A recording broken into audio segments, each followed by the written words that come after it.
I guess folks to tell you a little bit about the history of the Jones family that come out here a long time ago and homesteaded.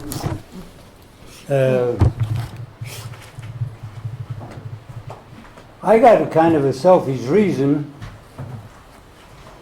to figure out why I was allowed to live here. Both my grandparents came out here and homesteaded. The Eameses and the Joneses. There was 13 kids in my mother's family. There was 10 kids in my dad's family, and that's a lot of kids. That makes me related to a lot of people. Most of them I don't even know. Grandfather, the first homesteaders back in this area was 3 guys. James Taylor, Jim Sage, named after this mountain over here, and Lee Owsley. They was here 4 years before anybody else showed up to homestead. You had 5 years to prove up on a homestead. The Homestead Act, I think, was in 1862.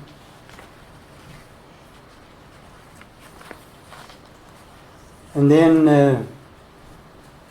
the first ones were in 1884. There was only 3 of them. And they were here 4 years before anybody else showed up. Then there was 10 families, and the Joneses were one of those. And there was 3 in 89. In 1900 there was 11.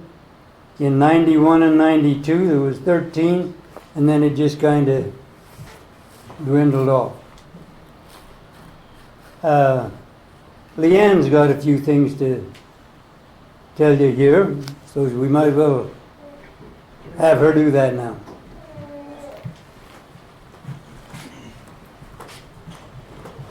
Number 1 school teacher, number 2 school teacher. Number 3, number 2.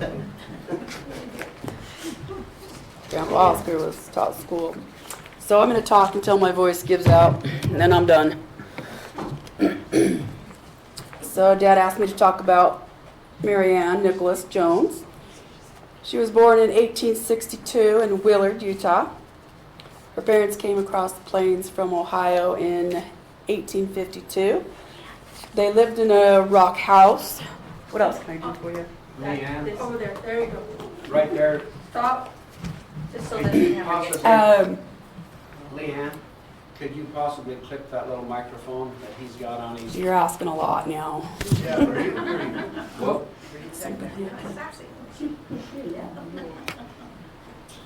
Stick that somewhere there and you should be able to be heard. Video. In Willard, they lived in a rock house, and I took Grandma Leona there. It was probably in the early 2000s, and the family let us in and look around. So we told them who, their Grandma Leona, her mother-in-law lived there. What I didn't know is that your grandpa, William, lived across the street, and that's how they first knew each other. So they knew each other in Willard before they came out here. And when Mary Ann was 16, her and her family moved here to Elmo, and they lived in a 2-room log house that was also used as a schoolhouse. That was near Grape Creek. Mary Ann's mother was crippled, but she taught her daughter the skills that they needed to know to be good housekeepers, wives, and mothers. Mary Ann and her 5 sisters all married men from Almo. And when Mary Ann was 18, she married William. And they lived in a log cabin that William built, and they were very blessed because most people lived in dugouts while waiting to build their homes.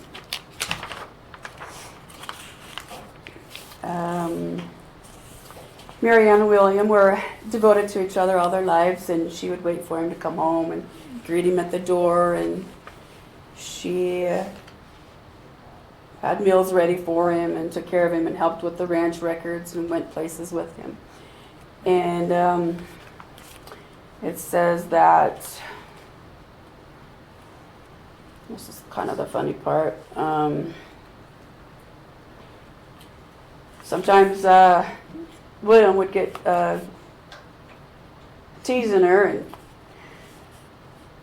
she'd get mad at him, and he'd josh with her, and she'd say, "Oh, Bill." Then it was all forgotten. And I remember Grandma Leona telling me that her pie crusts were out of this world. No one could make a pie crust like she did. Everyone tried, but they weren't quite as good. And she was popular for those pie crusts and her pies and her goodies. And she was a good cook. And her cheeses were also popular. And the way that she would call the workers in for lunch back in the day was she would shine a mirror into their faces out in the field, and then they'd come in for lunch. And she sewed a lot, and she made paper flowers for Memorial Day. Somebody else said that as well in previous histories. Life was hard. They were pregnant a lot of the time. She had 10 children, and I believe 6 of them preceded both her and her William in death. Oscar and Orville were born her last. They were twins, and Orville died, and that was in 1902. William Jones which was hard because there's a lot of same names, but William was called on a mission, and he left for 2 years and left Mary Ann to run the ranch. And all those kids, I think she had 6 at the time. I think Reuben was a baby that time, but she was very blessed.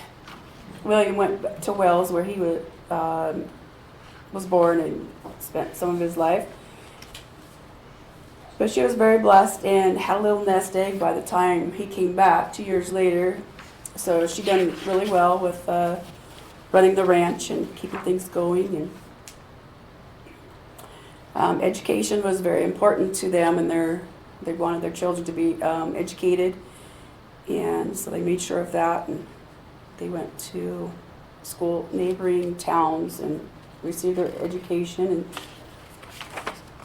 And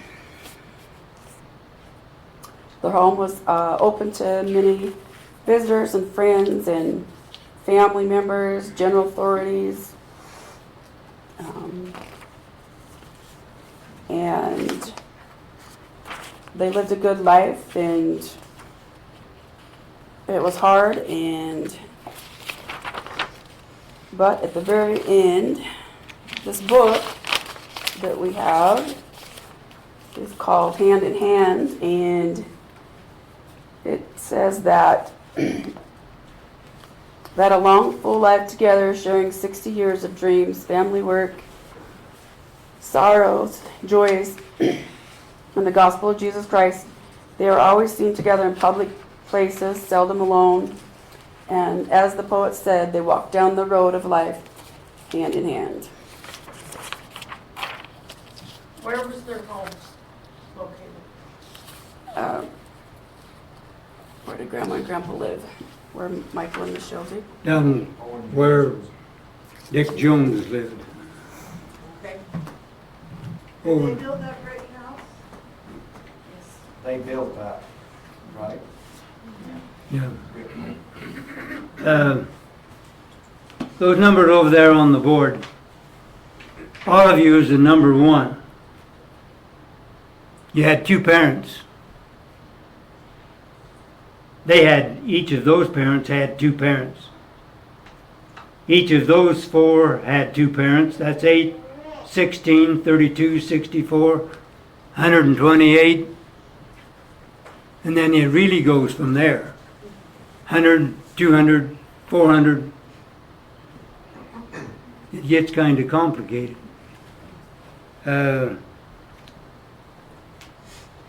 Since I turned 92, my wife kind of accused me of not being very romantic. So I took her out in the corn patch and kissed her between the ears.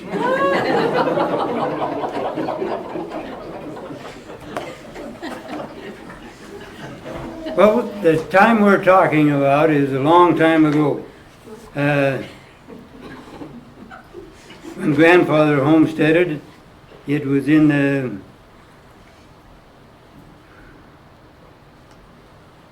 1888. So that's 12 years before 1900, and then there's 100 years between 1900 and 2000, and then we've gone 23 years more. But how'd we get to 2023? Really easy.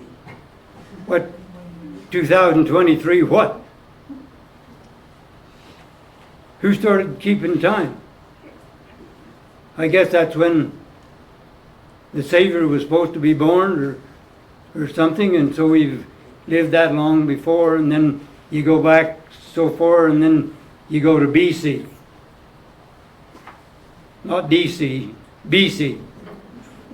And how far back that goes, I don't know. Give you an idea what life was like. William and Mary Ann's first child was named Joseph. He was 19, cleaning a gun, an empty gun, no shells in it. It went off, shot himself. They took him to the Utah and he died, 19. The next one was Ernest, and he's the father of people like Etta Taylor. Some of you are old enough to remember. You're either too young to remember or you're too old to remember, so you better remember while you can remember. He's the grandfather of Gary Jones Construction, who since died. And the next daughter was Mary Ann, named after her mother.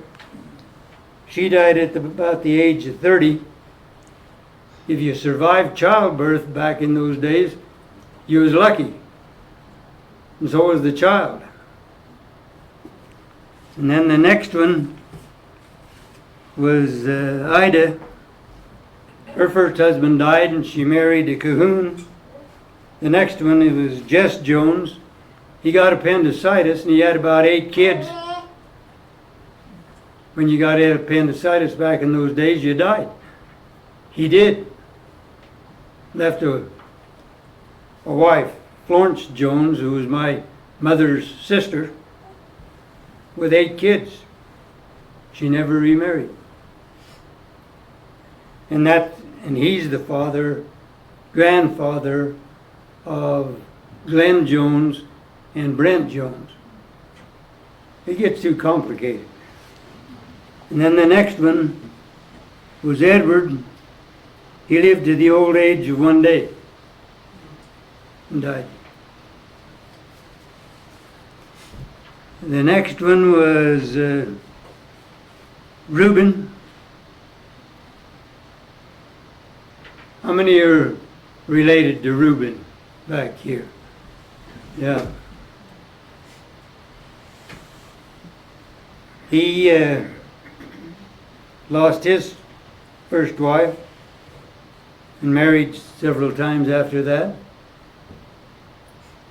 How many? You remember? A lot. 7. 7. He had 7 wives, but not at the same time. One sometimes too many.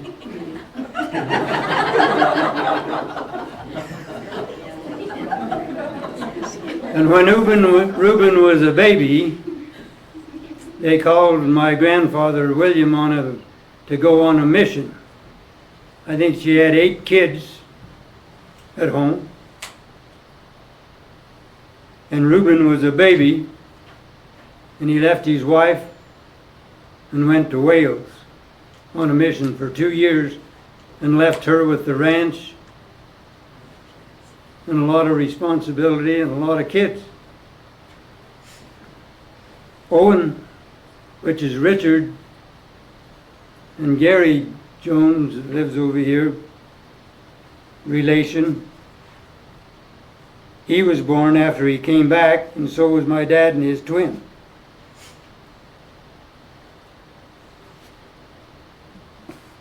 Well, that's quite a bit. Bill? I'm not gonna question. Yeah. So Reuben, did he teach school here? Yeah. Well, he taught school. He was a school teacher, and so was my dad. And so, My first grade teacher. I remember he taught Marcia, but he didn't teach me, but I just wonder if this is the same Reuben. Yes. Back in those days, you were lucky to have a job. At the time I was born in 1931, they had what was called a depression. They talk about a recession and all this stuff nowadays, and a lot of things you don't understand.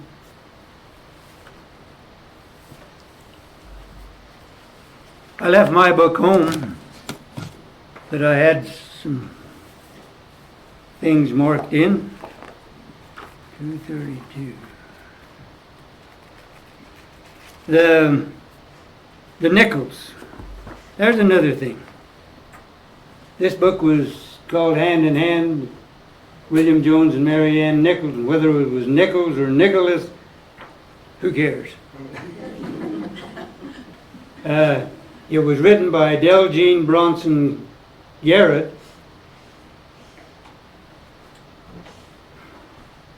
Reuben had a daughter, Lita. Lita had a daughter, Deljean. If I go astray, or you think I've gone astray, you're right. I have. She spent a lot of time and effort, and as soon as she got this book written, she died. But I thank her for all the information and things that are in this book, because there's a lot of information in there.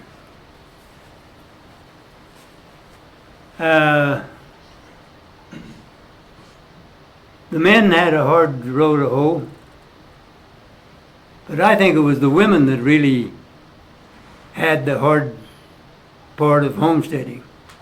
There's a couple of tools over here. Mike, do you want to grab that swather? That swather? Bring it up here and show us how it works.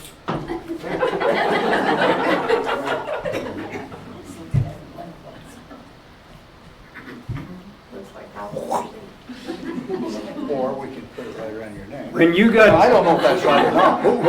when you got through a few hours with one of those things, you didn't have to go to the gym for exercise. Well, but that was a short guy that run that. And that's about all they had. And get that other tool. It looks like high tech with those handles and everything. Well, it probably was better than a pair of scissors. Nowadays they have swathers that cut a swath about 18 feet wide, and they program them and then don't even have to have a driver. A tobacco? Raise that up in the air so they can see it.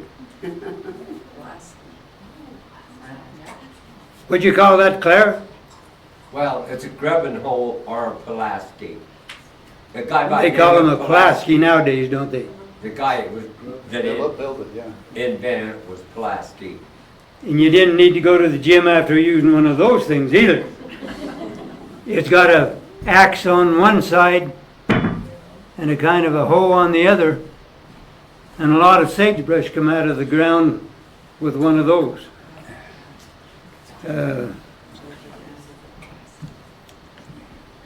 There was a family that moved out here. Evidently, he had a wife that had 6 daughters.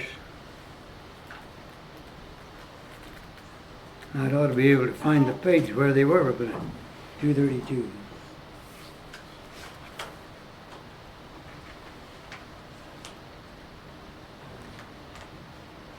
Now you know what it means to be 92.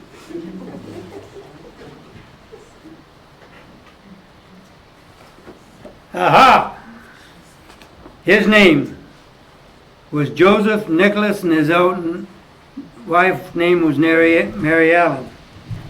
They had 6 daughters. Can you imagine bringing 6 daughters out here to Alamo back in those days? I think he wanted to get them married. And he did. I'll tell you who they married. One married in Auburn. The oldest one married in Auburn. And then they moved to Auburn Valley between American Falls and Pocatello. And they had 7 kids. The next one was Eunice. She married George Ward from here. They had 14 kids. The next one was Nancy Helen. She married Thomas Edwards. And Larry Edwards is in that line. They had 7 kids. The next one was Mary Ann, who was my grandmother, and they had 10 kids. And the next one was Ida, and she married Henry D. Durfee. And the next one was Rose Florence, and she married Henry M. Durfee. 2 Henrys. I guess they were short of names. There was a lot of kids. I think those 6 women had 54 kids between them.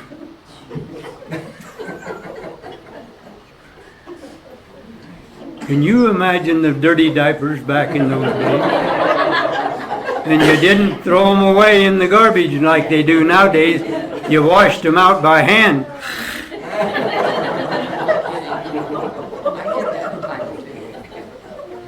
Then you talk about the men having a hard job. 54 kids. If each of them had half as many as their parents had, 54, I think. What's 50? Some of you that's got a calculator.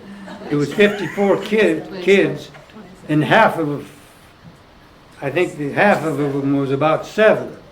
What's 7 times whatever I just told you? Have you got a calculator? 380 something. It's how many? 380 something. Ballpark. No wonder we're related to a lot of people.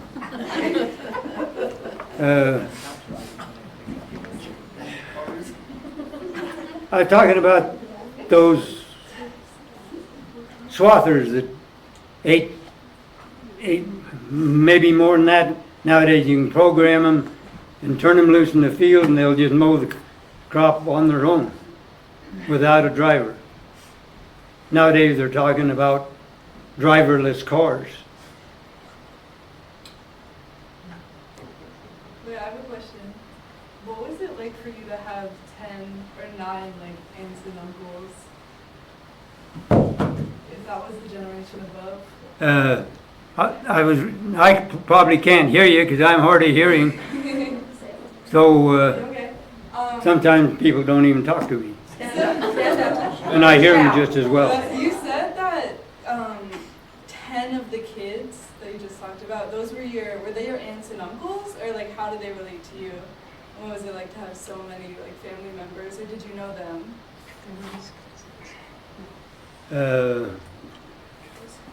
Can you remember where I was?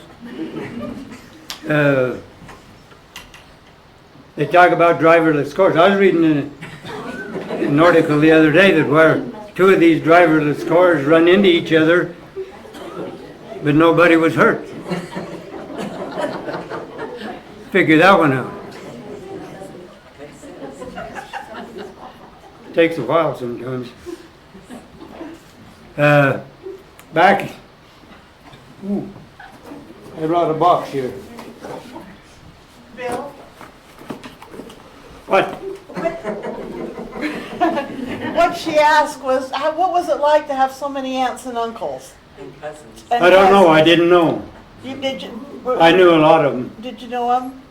Did you do things with them? Did you have parties with them, or celebrations, or Christmases, or anything with your aunts and uncles, or? Life was a party.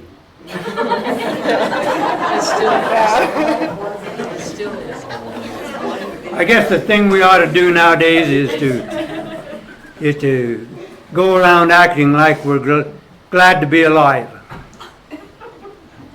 And if not, it's not good. Any of you know what I brought in this box? No. I don't either. But I'll want to show you. They talk about, this is the way, this is a 1931 car. That's the kind of cars they had when I was born. Ah. I wished I had one like that now.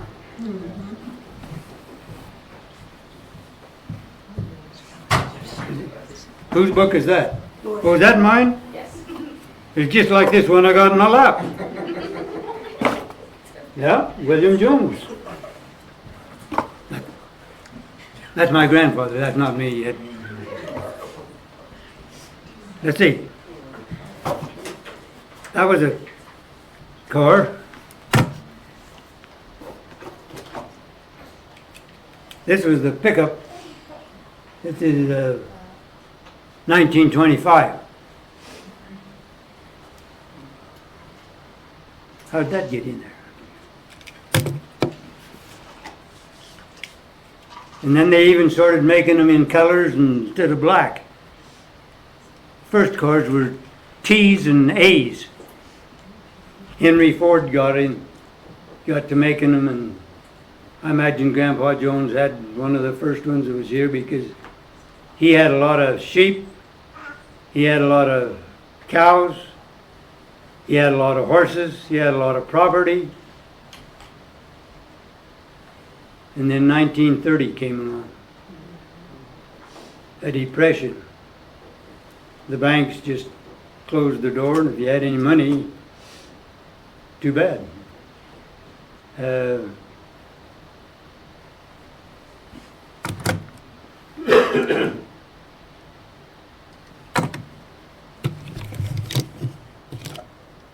This one. They talk about driverless cars. This one has got a little thing out here sticking out the front. It's called a crank.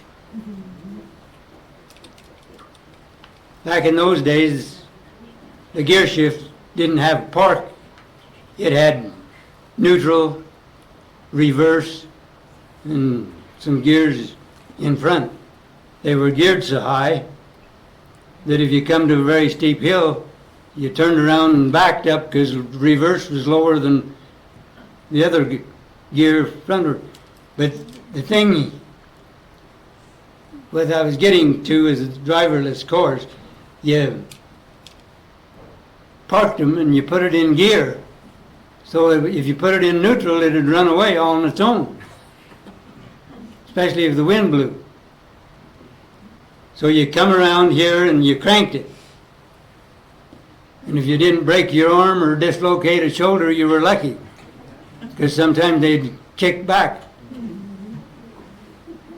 And if you cranked it and it happened to be in gear, the car lurched forward and knocked you down.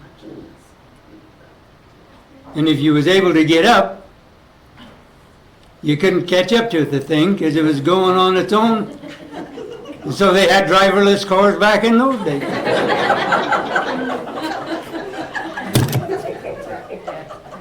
Things haven't changed all that much.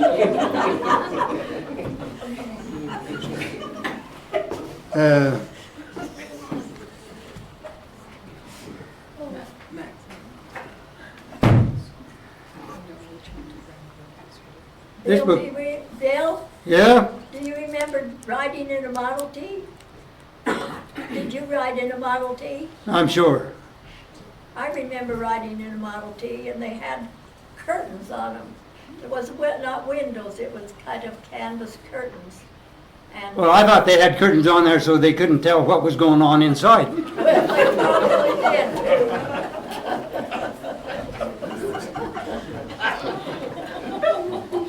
And I think a lot of things went on inside. That many kids, you just never know.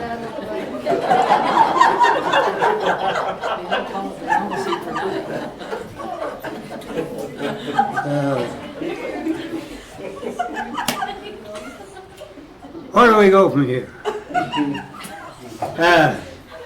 We've gone through the numbers. After you get up there to 64, it's not, the next jump is 100.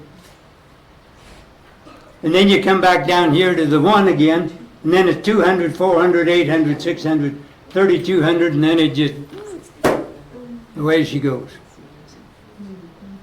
I know one thing. Those older cars had open heaters in them because I must have fell into one or something, and because for a long time I had scars on my right hand that I burned my hand. They couldn't have fingerprinted me if they wanted to. I didn't have any.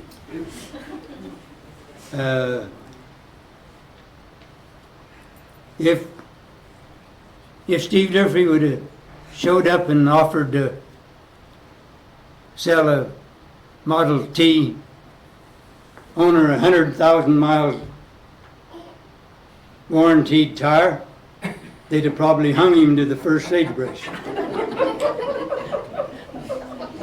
And if you haven't ever seen sagebrush big enough to hang somebody in, you haven't seen all the sagebrush around here.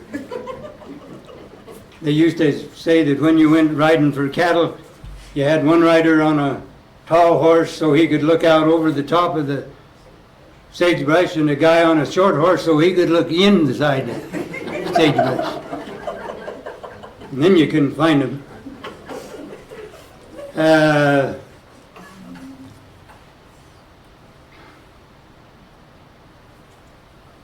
You got questions, I haven't got answers. I got a question. Go ahead, Sherry. I was just gonna ask you, so this little house right over here that your mom and dad lived in, is that the house you were raised in? Yes and no. Some of your life you lived there, but not all of it? Yes. My dad taught school over to Naff and Stravell. I went to school.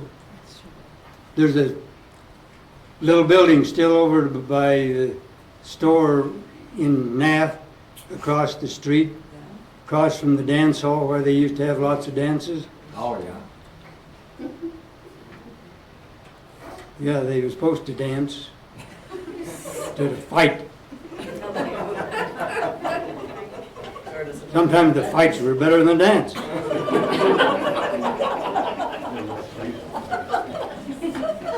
Bill, can I add something? I went to school my first 5 years with my dad as teacher in that building in Stravell, and then he taught 1 year in Bridge, and the building's still there, but the school's not there. It's long gone.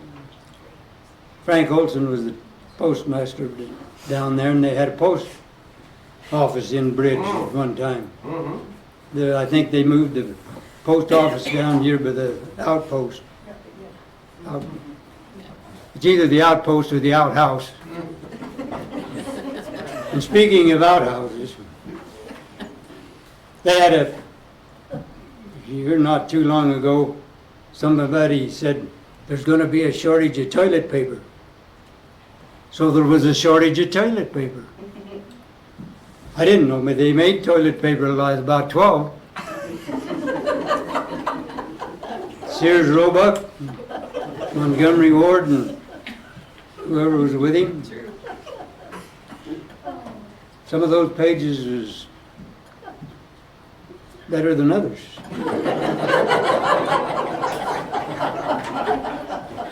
It wasn't good to get a slick page. There was enough slick.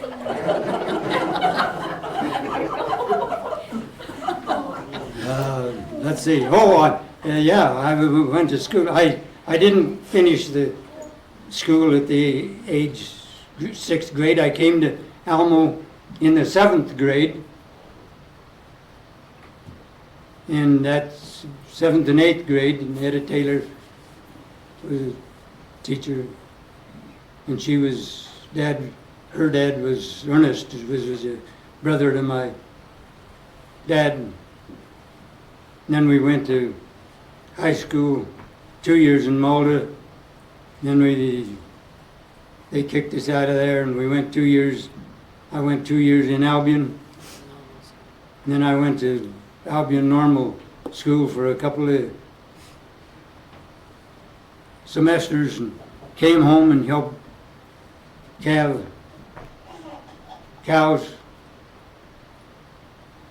Most of the time they just help themselves. And then I taught school a lot of years.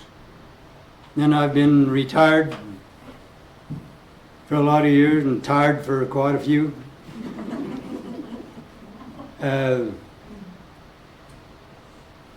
They say that people my age are over the hill. That means that you've made some of the steepest climbs in life. You've reached the summit, and the view is glorious, I think. But I don't see as good as I used to. And I don't hear as good as I used to. And I'm not the man I used to be. But then I never was.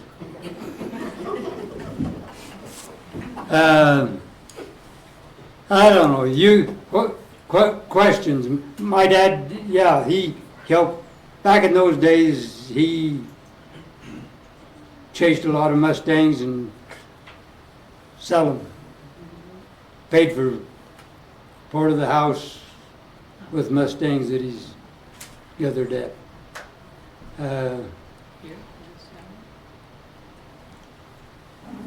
I can remember my first year of teaching was in Fort Hall on the Indian reservation. Gene Durfee, who is the father to Cleon and a whole bunch of people. I remember Gene. He found out I was teaching on the Indian reservation, and he knew everybody in Alma was related. And he said, what we need in this town is some new blood. He says, what I think you'd ought to do is to find one of those Indian ladies and marry her and bring her here to Alma and raise some kids. And I'd even help pay for her upbringing and her support to help you out a little. Friendly neighbors. But I didn't do it. I went a little farther away up to Yukon. That's a little. I wasn't in Alaska. Although there's some place in Alaska that's named that. But it's a little town north of Idaho Falls. And found Anna Lee. First time I met her, she was so short and so petite, I thought she was in grade school. I met her at a dance over to Lee Darrington's farewell party for his mission. Cheryl Taylor and Gail Taylor, and you're too young to remember some of these people, brought her down here in A, and they were pretty good sized girls, and here she was. I thought she was in grade school. I finally asked her to dance. It didn't take me long to figure out she wasn't in grade school, if you know what I mean.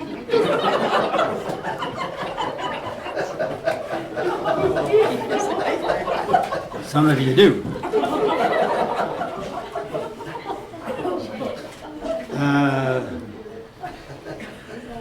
My folks, one family, Dad come from 10 kids and my mother come from 13 kids, and so they had 2 kids. They'd had enough of kids.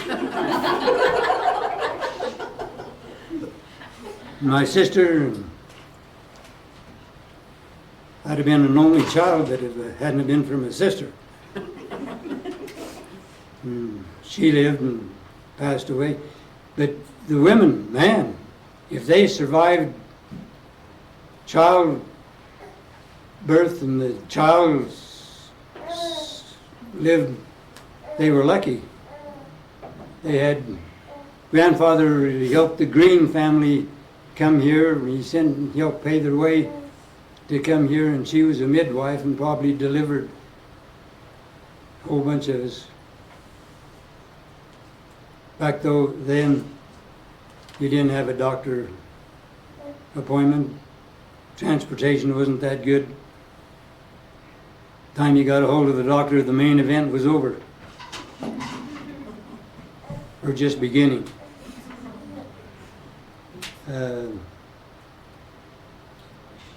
If you got questions, I probably can't answer them.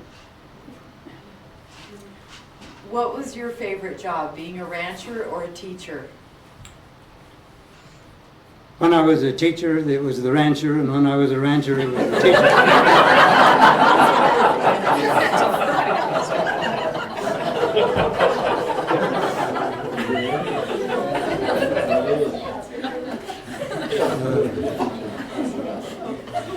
So Bill? But I enjoyed teaching, but I was glad to get out when I did, because you couldn't spank them. And I spanked a few. And a boy that wasn't in school to learn paid me a great compliment after he had grown. He said, "I wish I had listened to you." What a compliment. Man.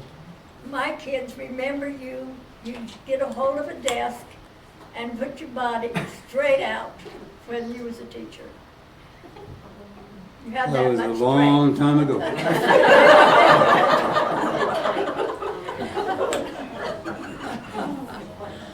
I used to could do push-ups. Now it's too hard on my face.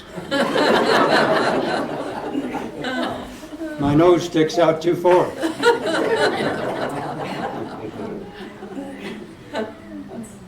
Bill, I have a question. Would you relate to the people here in the crowd how vast of an area that Grandpa William had in the Alma Valley? Didn't he go clear out into the Junction area at the Line Shack that Higley owns now? He was clear out into there, and Cotton Thomas Basin, wasn't that? Yeah, over the other side of Lynn. I mean, the vast amount of property that he was in control of. I can enlighten you on that. Who are you? I was going to rely on Bill to help me, but neither one of us have a decent mind. Speak for yourself. In case those of you who don't know me, I'm Clyde Teeter. I have 4 kids and a stepson. Hey, I'm glad to meet you. Glad to meet you. Anyway, my daughter's Judy, Natalie, Trina, and my boy Darren. Then I have a stepson named Brian Kincaid. Oh. What happened, Reuben Jones taught me in the 4th grade in school. And it was Idaho history, it was a blue book, and I can remember reading a chapter on William Jones. He was the cattle king of the West, had 10,000 cows, run from the Wasatch to the Snake River to the Nevada. I got a piece of paper. Were you a pickpocket? Some of the things that went on, Rube taught me the 4th grade, and decided Which school? in school, Which In school? Malta, in Malta. In Malta? Malta, yeah. Yes. And I did not realize he was pretty old, and us kids was 4th grade. And anyway, I had no idea after I married Judy what a great guy this was. He told me he saddled a horse down to Dick Jones's, rode over Stravel, around the mountain to Dove Creek, back down Junction, back to Elmo, saddled another horse with the line cabin out at Junction at dark. That's about 120 miles. So, this is a story that Dick Jones told me about going over to Wildcat at Yost. Well, to back up a little bit. Rube said there was 3 kraals, one at Junction, one at Yost, and one out the Snake River. And Dick Jones went with his dad out to Wildcat and to take food to the cowboys. Dick said he got out there and there were just little humps in the snow where they were bedded. Well, they got around, ate breakfast, got ready to go, and this one cowboy, it was cold, snow, and the back of his boot right here was tore, and his socks were poking out. The sock was poking out, and Dick's dad said, "So-and-so, your feet's gonna get cold, your sock's coming out." And he said, "My God, Owen, I got 2 pair of socks on."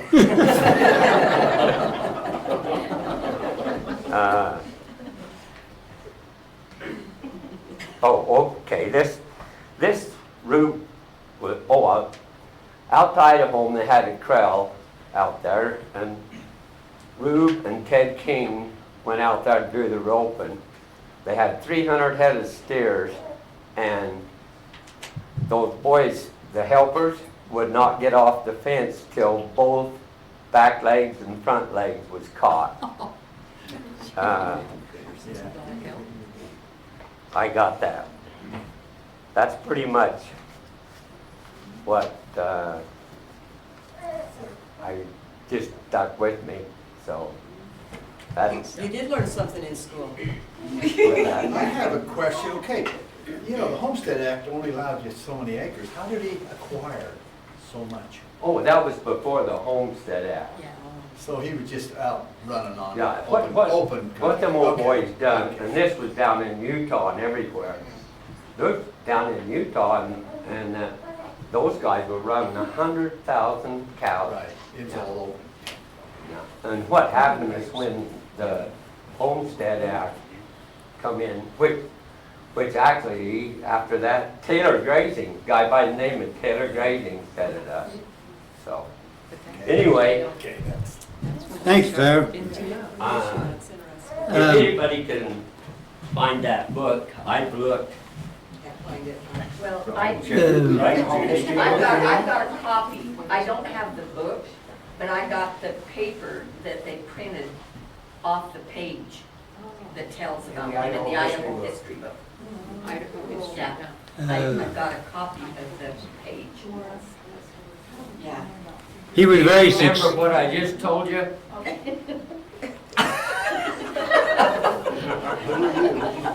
No, I can't hear it.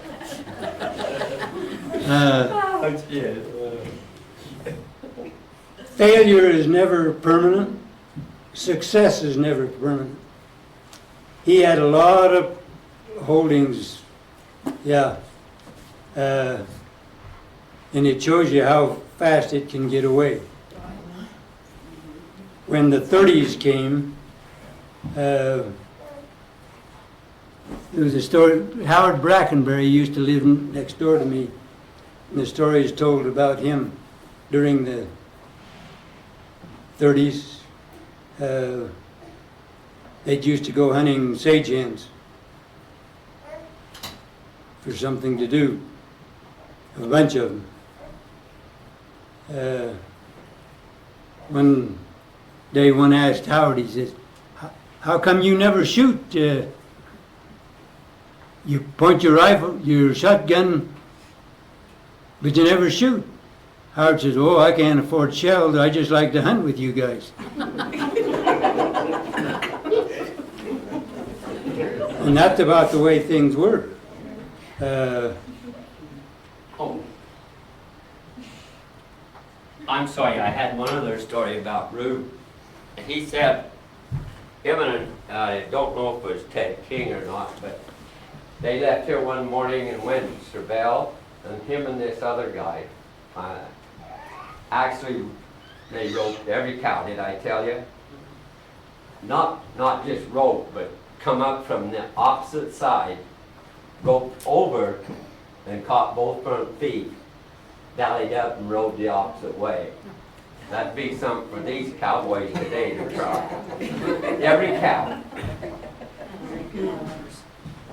Speaking of, My grandfather had a glass eye. And then how he lost it, not that important. Some said it was fencing and some said a stick or something. But he was out riding one day with a helper, and the helper seen him on his hands and knees off his horse in the grass. He rode up to him and asked him what he was doing. He says, I'm looking for my eye. He didn't know he had a glass eye. But I know he had a glass eye, because even after I was married, I'd get catalogs for glass eyes. A whole catalog of them. Different sizes, different colors. What was the connection that with the Greens that he helped get them, bring them over? I can't leave your lips with that thing in front of you. What was his connection to the Greens that he helped sponsor them and bring them over? He taught them in Wales. On his mission? As a missionary. And so he helped pay for them to come over here. He helped a lot of people when he had money. But you can lose money. People don't think you can lose all that. If you can't pay your taxes, it's gone. And a lot of people would, that's the thing with these homesteaders. I imagine it's tied with the government. And that's not an easy thing. You got so many hoops to jump through to prove up on a homestead that probably a lot of them didn't ever get it proved up on and lost them before they even got them. And they had 5 years to do that. There was a question. I was just going to mention too, Pauline was telling us here just a couple of years ago that the Alamo Cemetery that we now have over here, that great-grandpa William donated that 40 acres in that area to the community to have a cemetery.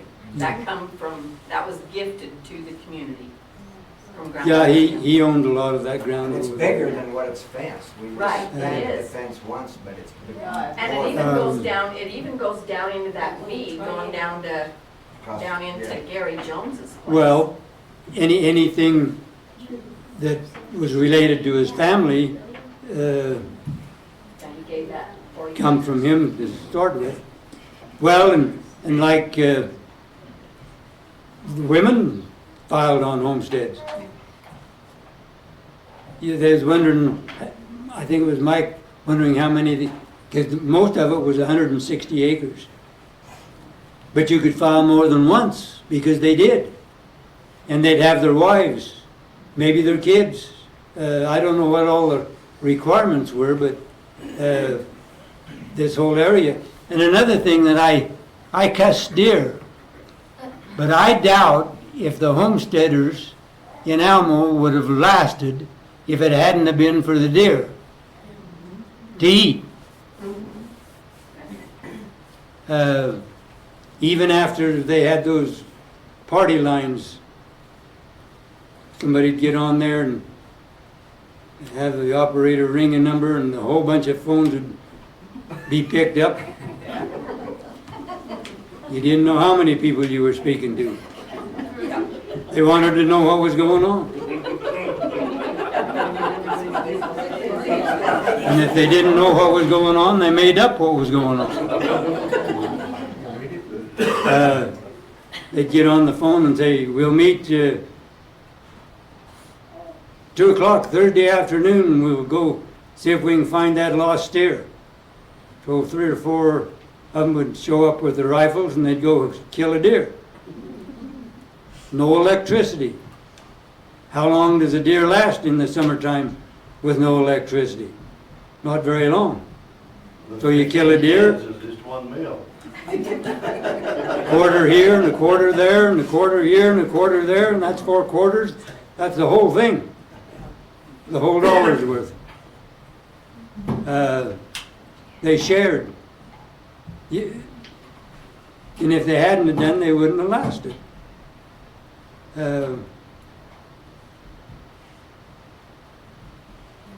It was a tough time.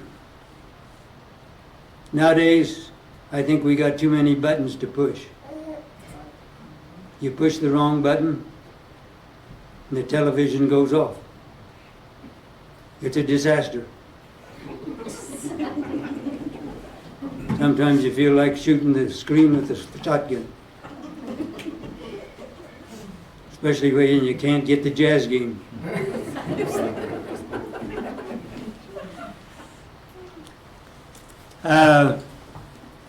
Good grief, we've been here an hour. It's time for recess. One quick story when you was talking about sagehand grouse. Grandma told the story when Oscar was teaching over to NAF. The school board showed up and wanted them, Oscar, to take him hunting sage grouse. So Leona, your mother, watched the kids and took over and they went hunting. With the school board. Well, you got to remember there wasn't very many kids. Probably 1 in the first grade, 2 in the second. Had 8 kids, or 8 grades. Sometimes Was the sub. to teach. Well, and some of the kids from Almo had to go to NAF to keep that little school going. And out in Junction. And out to Junction too. That school never went anywhere. They, It's still there. yeah, that's what I'm saying. They took their little families from here over there to keep the schools open. Yeah. Grandpa. People walk to school uphill both ways. Was it William? I get it. Was it William that donated the land for this school to be built in Almo? Because there was one on the ridge and the cove, but there wasn't one here in Almo. Was it William or was it Oscar Leone that donated this ground? No, it wasn't Oscar That Leone, I was don't Myron think. Durfee. Myron Durfee? Okay. He donated for But they had to cooperate. Okay.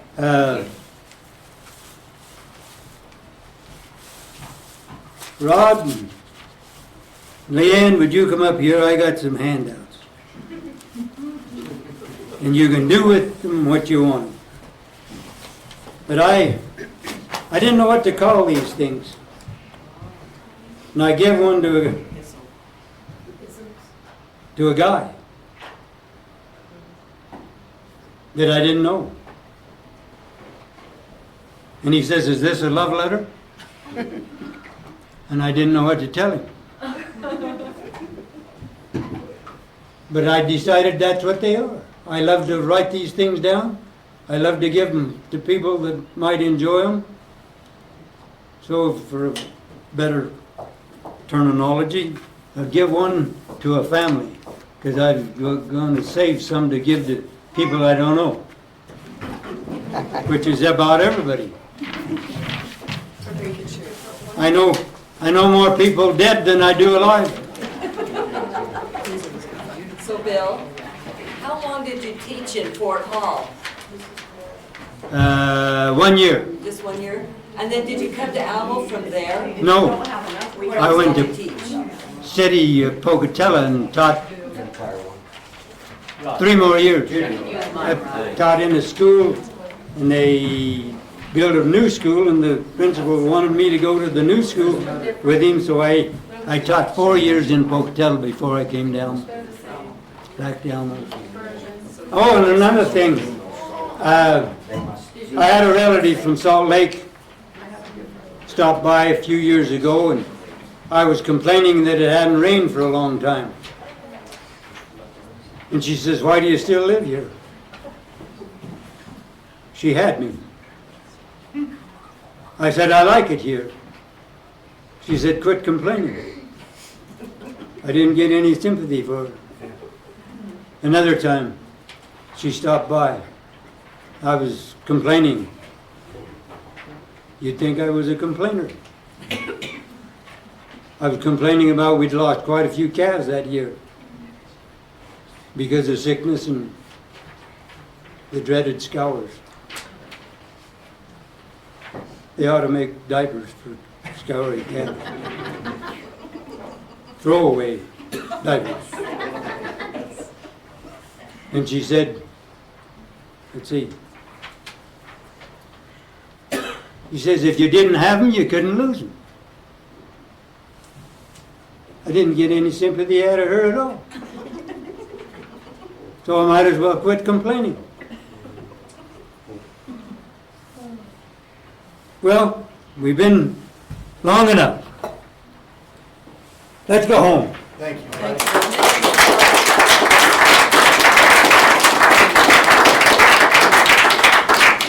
Before you leave, I'd just like to announce next month, the second Thursday, Steve Durfee will be doing his heritage for us on the Cocoon family.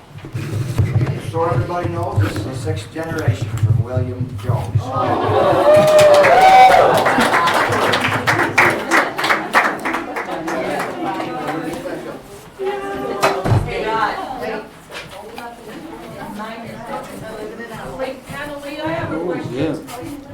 You still got that on? Oh, there it is. I lost it.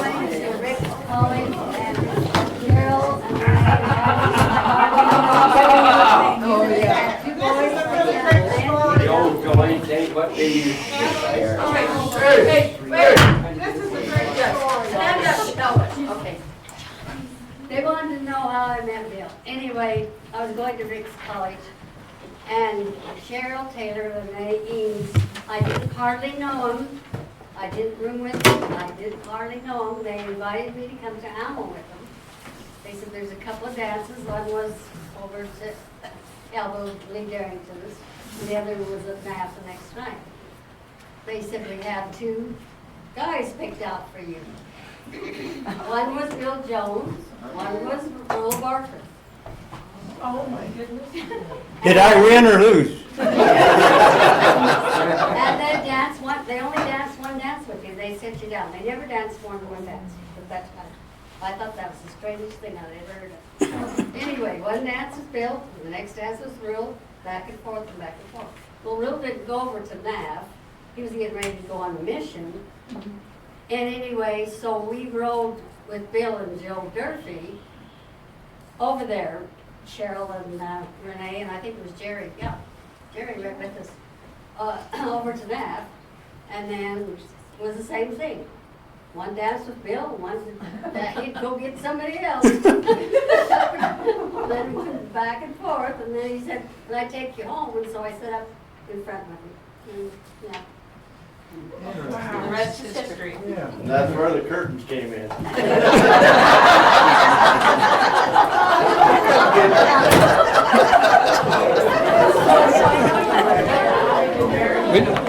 That isn't mine. Another one here, so. Did you have some left over? Yes, I'll get it. One to a family? You didn't give one to everybody, did you? Thank you.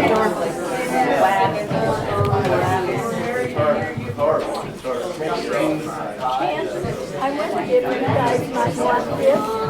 It's from Arnold Lloyd from those bombers. It was 1904 that article came out. So if you want it, you can have it. Thank you. You bet. I just want to make sure y'all know.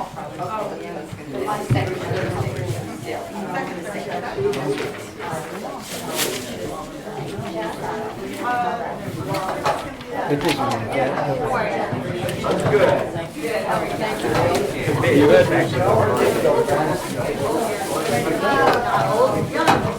We never got down in that canyon.